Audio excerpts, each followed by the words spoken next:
Setelah menikah dengan YouTuber Atta Halilintar, sikap Aurel Hermansyah pada Krisdayanti dan Raul Lemos berubah. Bahkan, putri sambung Ashanty itu kini kian dekat dengan Krisdayanti dan Raul Lemos. Kini, hubungan Aurel Hermansyah dan Krisdayanti belakangan tampak begitu harmonis. Padahal, Aurel Hermansyah dan penyanyi yang akrab disapa Kade itu dulunya sempat tak akur. Aurel bahkan mengakui sempat menyimpan sakit hati kepada ibunya tersebut.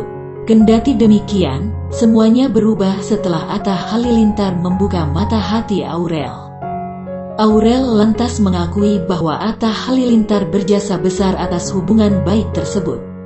Oleh karena itu, ia memilih untuk melupakan semudah dendam yang kekusutan hati yang pernah dirasakannya terhadap sosok Kade.